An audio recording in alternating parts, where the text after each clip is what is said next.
नमस्कार दोस्तों, आपका स्वागत है। टेरेसा नाम की एक बहुत बड़ी साइकिक मीडियम है। इसके केस में से आज हमने इस कहानी को लिया है।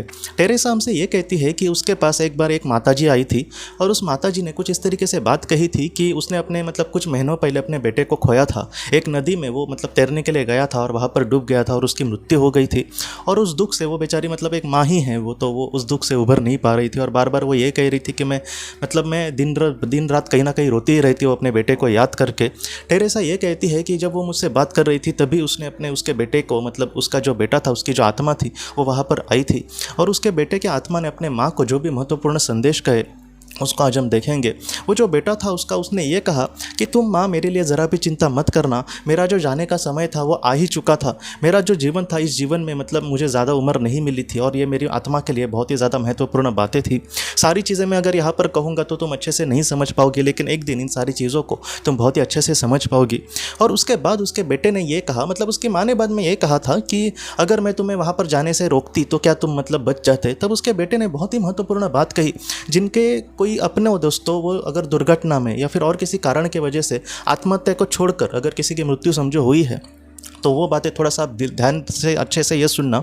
उसके बेटे ने ये कहा है कि ऐसी जब मृत्यु होती है तब वो ये कहता है कि इंसान का जब बहुत बार जाना तय ही होता है, इसलिए वो इंसान चला जाता है। और उसके बाद उसके बेटे ने कुछ इस तरीके से बातें कही कि इस पीरियड में मेरे जीवन के मैं चला जाऊंगा, ये बात तय थी।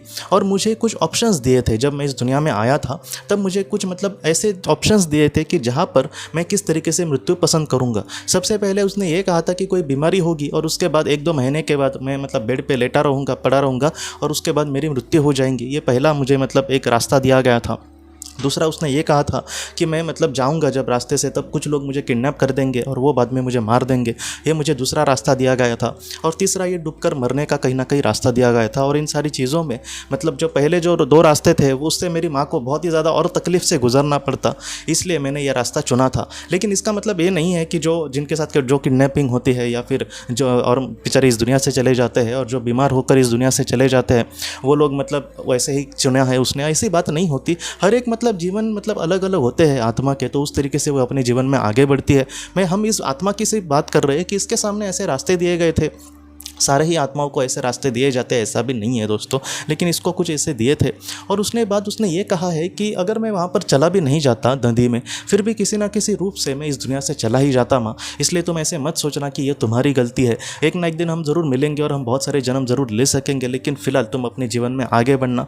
मैं तुम्हें ऐसे दुखी यहाँ पर नहीं देख सकता, इसलिए प्लीज़ तुम अपने आप को संभालना और जीवन में आगे बढ़ना। तुम अगर शांति से रहोगी तो मैं भी इस दुनिया में बहुत ही अच्छे से रह पाऊँगा और एक दिन हम ज़रूर मिलेंगे माँ। तो इस तरीके से ये कहानी है दोस्तों। बाद में उसकी माँ को थोड़ा सी इससे राहत मिली। तो ये जो कहानी है हम सबको यही सबसे बड़ी सीख देती है कि हमें ऐसा नहीं सोचना कि मैं उसको बचा पाता या फिर मैं उसको बचा नहीं पाया। ऐसे सोचकर भी ऐसे बहुत लोग पछतावे में गिरते, तो ऐसा हमें कुछ भी नहीं करना। जितना हो सके आप यही प्रार्थना करना कि वो जिस दुनिया में है वो बहुत ही अच्छे से रहे और वो अच्छे से ही होंगे। आप मत चिंता करना, एक दिन हमारी उनके साथ मुलाकात भी होगी और हम उनके साथ बहुत सारे जन्म जरूर ले सकेंगे। इसलिए आप ज़रा भी दुखी मत होना दोस्तों, आपके जो अपने हैं हमेशा आपके साथ है। तो दोस्तों हम अपने अगले वीडियो में मिलते हैं। आप अपने परिवार का ख्याल रखना। आपका बहुत बहुत धन्यवाद।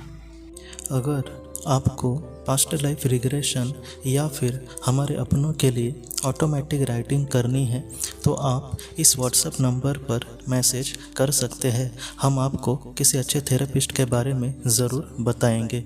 आपका बहुत बहुत धन्यवाद।